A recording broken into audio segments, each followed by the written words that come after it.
নমস্কাৰ বন্ধুসকল, মোৰ নাম জাবেদ আৰু আপোনালোকে চাই আছে মোৰ YouTube channel Javed vlogs Morigaon. সকলোকে স্বাগতম জনাইছোঁ মোৰ ইউটিউব চেনেলটিলৈ। মই যোৱাকালি এটা ভিডিঅ' বনাইছিলোঁ আপোনাৰ এই খেলৰ ওপৰত, বিশেষকৈ কাবাডী খেলৰ ওপৰত। আমাৰ মৰিগাঁও জিলা কাবাডী সন্থা আৰু অসম কাবাডী সন্থাৰ মাজত কি চলি আছে তাৰ ওপৰত মই এটা ভিডিঅ' বনাইছিলোঁ। আৰু ভিডিঅ'টো যথেষ্টখিনি মানুহে মোক ছাপোৰ্টো কৰিছে, মোক সমৰ্থন কৰিছে আৰু যথেষ্টখিনি মানুহে মোক কি হ'ল এই সমালোচনা কৰিছে, বহুতে সমালোচনাও কৰিছে আৰু মোক ফোন কৰি কেনে যাহা তাহা কথাও কৈছে বহুতে। কিন্তু যদিও কৰিছে মোক সমালোচনা মই বেয়া পোৱা নাই, কাৰণ কিয় সমালোচনা কৰিছে কৰক, যিহেতু তেওঁলোকে একো বুজি পোৱা নাই। আৰু যেতিয়া তেওঁলোকে বুজি উঠিব মোৰ নিচিনা, সেইদিনা তেওঁলোকেও তেওঁলোকক সমৰ্থন নকৰে, সেইটো মোৰ বিশ্বাস আছে। আৰু কথা হ'ল, কালি ভিডিঅ'টো আপলোড কৰাৰ পৰা ধৰি ইমানেই মোৰ মোবাইলত ফোন আহিছে, কি ক'ম, এজন MLA তাতো ইমান ফোন নাহে। আৰু সেই অচিনাকি নাম্বাৰ দি ফোন আহি আছে, কিন্তু নাম্বাৰবোৰ অচিনাকি, কিন্তু মানুহবোৰ চিনাকি, আমাৰ খেলৰে মানুহ। আৰু ফোন কৰাৰ পিছতে মই যেতিয়া সুধোঁ কোন হয়, চিনাকি দি দিয়ে বাৰু। কিন্তু কথা হ'ল, ইয়াৰ মাজতে মোক কেইজন মোৰ যিটো ভিডিঅ' আছে তাত আপোনালোকে চালে গম পাব, কমেণ্টবোৰত যিবোৰ কমেণ্ট কৰিছে তাত আলোক ত্ৰিপাঠীৰ বিষয়েও কৈছে আৰু ভূৱনেশ্বৰ কলিতা ডাঙৰীয়াৰ বিষয়েও কৈছে। মোক কেইজন ফোনতো কৈছে যে তুমি ভূৱনেশ্বৰ কলিতাৰ নামটো কিয় ল'লা। ভূৱনেশ্বৰ কলিতাটো এজন বহুত ডাঙৰ ভাল মানুহ হয়, বহুত ডাঙৰ মানুহ, বহুত পাৱাৰফুল মানুহ। তেওঁতো ইচ্ছা কৰিলে তোমাক বহুত কিবা কৰি দিব পাৰে, তেনেকৈ মোক ভয় দেখাইছে।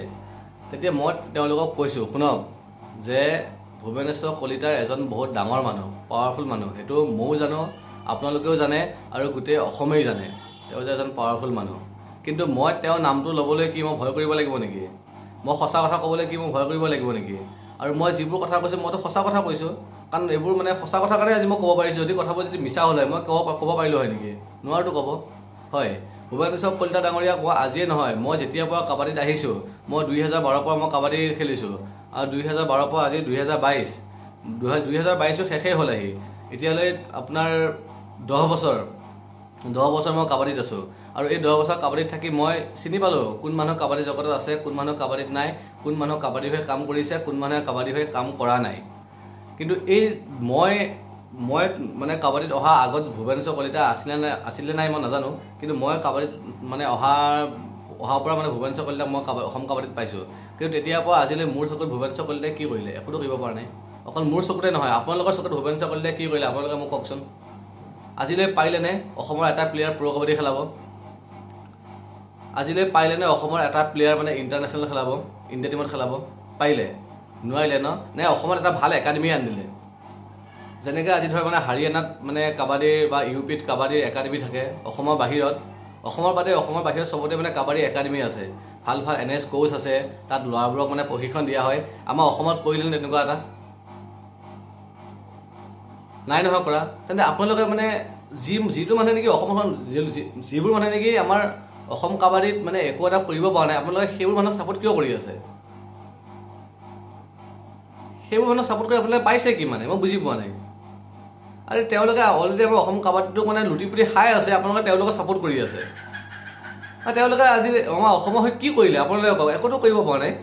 হয়, প্লাছ কেইজনমান মোৰ লগৰ বন্ধুৱে মোক ক'লে ফোন কৰি কেনে যে তুমি আলোক ত্ৰিপাঠীৰ ওপৰত ভিডিঅ'টো কিয় বনাইছা, তেওঁৰ নামটো কিয় সাঙুৰ খোৱালা? তেওঁ এজন বহুত ভাল মানুহ হয়, আৰু তেওঁৰ বিষয়ে তুমি কি জানা? তেনেকৈ মোক প্ৰশ্ন কৰিছে। এতিয়া মই তেওঁলোকক কৈছোঁ, আলোক ত্ৰিপাঠীৰ বিষয়ে তোমালোকে কি জানা মোক কোৱাচোন। তোমালোকে কি আলোক ত্ৰিপাঠীৰ লগত একেলগে পঢ়িছিলা, নে একেলগে খেলিছিলা, নে একেলগে কি ক'ম তোমালোক কি একেলগে একেখন গাঁৱৰে আছিলা? মোক কোৱাচোন তোমালোকে। আৰু এজনে মোক কৈছে যে আলোক ত্ৰিপাঠী নিজে এজন নেশ্যনেল প্লেয়াৰ হয়, আৰু তেওঁ কেতিয়াও এই প্লেয়াৰৰ বেয়া চিন্তা নকৰে। মই মানিছোঁ তেওঁ এজন নেশ্যনেল প্লেয়াৰ হয়, তেওঁ নেশ্যনেল নালাগে কিবা ইণ্টাৰনেশ্যনেল প্লেয়াৰ হওক, সেইটো মোক ক'ব মই যোৱা নাই। কাৰণ কিয় তেওঁ নেশ্যনেল প্লেয়াৰ হয় মানিছোঁ, আমিতো কম নহয়। তেওঁ নেশ্যনেল কেইবাৰ খেলিছে? খুব বেছি খেলিছে যে এবাৰ খেলিছে। আমি 4-5 বাৰ নেশ্যনেল খেলা প্লেয়াৰ। অকল মই নহয়, মোতকৈ কিমান ছিনিয়ৰ প্লেয়াৰ 5-6 বাৰ 10 বাৰ 15 বাৰলৈকে মোৰ যিজন ছাৰ হয় 17 বাৰ নেশ্যনেল খেলিছে। মোৰ যিজন ছাৰ, আমাৰ যিজন ছিদ্দিকুৰ ৰহমান ছাৰ, তেওঁতো এবাৰ দুবাৰ নাই 17 বাৰকৈ নেশ্যনেল খেলা। কিন্তু সেই বুলি কি মানে নেশ্যনেল খেলিলে বুলি কি এজন মানে বাহিৰাগত মানুহক আমি সুবিধা দি দিম মানে বৰ পিয়াখন পাৰি দিম যে বহিবলৈ যে আপুনি আহক বহক এতে বহক বুলি সেইটো কথা নহয়। আৰু মোক এই বুলিও কৈছে যে অসম কাবাডীত মানে আবিদুৰ ৰহমান ছাৰ থকা দিনত যিখিনি কাম অসম কাবাডীয়ে মানে ইমান দিনে কৰিব নোৱাৰিলে সেইখিনি কাম বোলে আলোক ত্ৰিপাঠীয়ে 2 মাহত কৰিছে। তেওঁ অহা 2 মাহ 3 মাহ হৈছে, কৈছে এই 2 মাহত মানে আলোক ত্ৰিপাঠীয়ে কৰিছে। এতিয়া সেইটো ময়ো মানুহ দিয়কচোন, হয় আলোক ত্ৰিপাঠীয়ে কৰিছে সেইটো কাম, অভিয়াছলি কৰিছে, কাৰণ যিটো কাম নেকি আবিদুৰ ৰহমানে কৰিব পৰা নাছিলে সেই কামটো কৰিছে আলোক ত্ৰিপাঠীয়ে, মানিছোঁ মই। কাৰণ কিয় আলোক ত্ৰিপাঠী এনেকুৱা এজন মানে অসমৰ মানে আপোনাৰ জেনেৰেল ছেক্ৰেটাৰী 3 দিন কোচিং কৰি তেওঁ মানে 3 দিন মানে পৰীক্ষা লৈ তেওঁ মানে প্লেয়াৰক মানে কোচাৰ বুলি তেওঁ চাৰ্টিফিকেট দি দিছে। এতিয়া আপোনালোকে মোক কওক অল ইণ্ডিয়াত গোটেই পৃথিৱীত এনেকুৱা মানে একদম এজন মানে ছেক্ৰেটাৰী দেখাই দিয়ক যে 3 দিন মানে এক্সাম মানে কোচিং দি কিনে গোটেই প্লেয়াৰক মানে কোচাৰৰ চাৰ্টিফিকেট দি দিছে, তাকো 2000 টকা ফিজ লৈছে। 2000 টকা মানে পইচা লৈ 3 দিনত মানে আপোনাৰ কোচাৰ বুলি আপোনাৰ চাৰ্টিফিকেট দি দিছে। তেন্তে ইয়াতকৈ আৰু মানে ভাল কাম কি কৰিব আলোক ত্ৰিপাঠীয়ে? ইহঁতক নমৰিবলৈ সাউটো দিব লাগে, বুজিলে? যিসকলে এখনক ছাপোৰ্ট কৰি আছে নহয় সিহঁতক কি কৰিব লাগে জানে? মানে মোৰ মুখখনে বেয়া কথা ওলাই যায়, চ' বেয়া কথা নকওঁ বাৰু। চাওকচোন কেনে কথা কৈছে। আবিদুৰ ৰহমানে যিখিনি কৰিব পৰা নাই সেইখিনি বোলে আলোক ত্ৰিপাঠীয়ে 2 মাহত কৰিছে। ময়ো মানিছোঁ 2 মাহত কৰিছে। 2000 টকাকৈ প্লেয়াৰৰ পৰা ঘোচ লৈছে। আনকি মোক নিজে ফোন কৰিছিলে, মই যেতিয়া আলোক ত্ৰিপাঠীক ফোন কৰিছিলোঁ এই যে বাহিৰৰ প্লেয়াৰক লৈ কমপ্লেইন কৰিছিলোঁ, মোক কৈছে যে তুমি নিজে আহিবা সৰু সজাইত, যে এইটো মানে এক্সামটো দিবা, দি কিনে তুমি চাৰ্টিফিকেটটো লৈ যাবা, কাৰণ তোমালোকৰ প্ৰয়োজন আছে। তেতিয়া মই সুধিলোঁ কেনেকৈ কি কৰিব লাগিব, যে কৈছে 2000 মান টকা এটা ফিজ দিব লাগিব। এতিয়া আপোনালোকে চাওক 2000 টকা মানে 2000 টকা ফিজ লৈ কিনে এখন চাৰ্টিফিকেট দিছে, তাৰপিছত এটা টি-চাৰ্ট দিছে, কিবা কিনি দিছে আৰু। এতিয়া ইয়াৰ মানে কি 2000 টকাত যেতিয়া এখন চাৰ্টিফিকেট দিছে আৰু 3 দিন খুব বেছি 3 দিনত কি এজন মানে কোচাৰ চাৰ্টিফিকেট পায় নেকি? এনেকৈ হোৱা হৈছে মানে আমাৰ আবিদুৰ ৰহমান ছাৰ দিনত যদি এনেকুৱা হোৱা হয় মানে আমি ধৰক ইমান মানে NS পাছ কৰি কিবা কৰি থাকিলোঁ হয় ঘৰতে। সেইখিনিকে ভাবি নাচায়ো মানুহবিলাকে। আৰু বিশেষ মানে কথাটো হ'ল আজি বাহিৰাগত মানুহ এজনে কিয় চান্স পালে আমাৰ অসমত? আজি পাৰিব, আমাৰ অসমৰ মানুহ এজন দম আছে। মই একদম মানে চেলেঞ্জ কৰি গৈছোঁ, অপেন চেলেঞ্জ কৰি গৈছোঁ, আমাৰ অসমৰ যদি কোনোবা মতা মানুহ দম আছে আজি বিহাৰত গৈ কিনে অসমৰ মানে বিহাৰৰ কাবাডী এছ'চিয়েশ্যনৰ জেনেৰেল ছেক্ৰেটাৰী হ'ব নালাগে, আপুনি বিহাৰৰ হৈ এবাৰ খেলি দেখাওক। মই চেলেঞ্জ কৰিছোঁ, চেলেঞ্জ। পাৰিব? কাৰোবাৰ সৎ সাহস আছে এইখিনি? আৰু যিসকলে আলোক ত্ৰিপাঠীক সমৰ্থন কৰিছে, মোক মানে সমালোচনা কৰিছে, তেওঁলোকক কৰিছোঁ, তোমালোকৰ সৎ সাহস আছে? পাৰিবা সেইখিনি কৰিব? তোমালোকৰ দম নাই, তোমালোকে কেৱল মানে চিঞৰিবলৈ নিজৰ মাজতে মানে কামুৰি লাগি কেনে বাহিৰাগত মানুহক মানে বৰ পিয়া এখন পাৰি দিয়া, যে পিয়া আসন পাৰি দিছোঁ তোমালোকে বহাই কিনে আমাক শাসন কৰা, বুজিলা? গোটেই অল ইণ্ডিয়াৰ ভিতৰত মানে আমাৰ অসমে এনেকুৱা এখন ষ্টেট য'ত নেকি বাহিৰা মানুহে আমাৰ অসমৰ মানুহৰ ওপৰত শাসন চলায়। বাহিৰা মানুহক আমি কি কৰোঁ, বৰপিয়া পাৰি দিওঁ, দি কিনে সিহঁতক আমি ছাৰ মাতোঁ, দাদা মাতোঁ, বুজিলে? আজি আমাৰ অসমত আপুনি চাওক কিমান মানে যিমানকেইখন মানে জিলা আছে, মানে 33খন নে 34খন জিলা আছে, গোটেই জিলাকেইখনে আপুনি ডাঙৰ মানে গৈ মাৰ্কেটকেইটা চাওক, চব মানে বাহিৰৰ মানুহে মাৰ্কেট চলাই আছে, মাৰোৱাৰীয়ে মাৰ্কেট চলাই আছে। কিন্তু আমাৰ অসমীয়া কেইটাই পাৰিছে? আমাৰ অসমীয়া খালি নিজৰ মাজতে মানে কামুৰি লাগি থাকোঁতে বাহিৰা মানুহে আহি চান্স লয়। লাষ্ট টাইমত আমি কি কৰোঁ, বাহিৰা মানুহক আমি হাতযোৰ কৰোঁ, ভৰিত ধৰোঁ।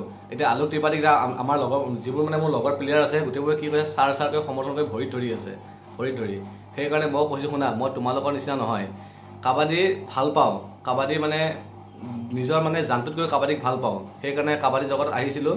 কিন্তু এতিয়া পৰা কাবাডী জগতত মই নাই, কাৰণ কিয় মই এনেকুৱা এজন প্লেয়াৰ, মই কেতিয়াও মানে অবৈধভাৱে কমিটি গঠন কৰা এখন কমিটিৰ তলত মই কেতিয়াও নাথাকোঁ, আৰু বহিৰাগত মানুহৰ তলত মই কেতিয়াও খেল নেখেলোঁ। মোৰ ফাইনেল ডিচিশ্যন। তোমালোকে খেলিব পাৰা, তোমালোকৰ নাক বোলা বস্তু নাই, নাকত যে লাজ লাগে তোমালোকে সেইটো নাই। তোমালোকে এটা কাম কৰিবা, নাকটো যে কাটি পেলাবা, যদি সঁচাকৈ তোমালোকে লাজ পোৱা নাকটো কাটি পেলাবা। আৰু আমাৰ যিকেইজন মানে এই ডাঙৰ ৰেফাৰী ইণ্টাৰনেশ্যনেল হওক বা নেশ্যনেল হওক, যিসকলে মানে এই অবৈধ কমিটিখনত মানে আলোক ত্ৰিপাঠীক মানে সমৰ্থন কৰিছে, তেখেতসকলক মই কৈছোঁ, আপোনালোকৰ যে মানে এক নম্বৰতে এই নাকটো, এই নাকত আমাৰ মানে অসমীয়া কথা আছে, মোৰ নাকত বোলে লাজ লাগে। আপোনালোকৰ নাকত লাজ নালাগে বুজিছে নাকটো এইখিনিতে কাটি পেলাব এনেকৈ এইখিনিতে কাটি পেলাব কাৰণ কিয় আপোনালোকৰ দম নহ'ল নিজে মানে পদটো ল'বৰ কাৰণে বুজিলে সেইকাৰণে আপোনালোকে বাহিৰা মানুহক মানে বৰপিয়া পাৰি দিছে যে আহা বহা আমাক শাসন কৰা ধুনীয়াকৈ বহা আমাক শাসন কৰা কথা লাজ পাব লাগে আপোনালোকে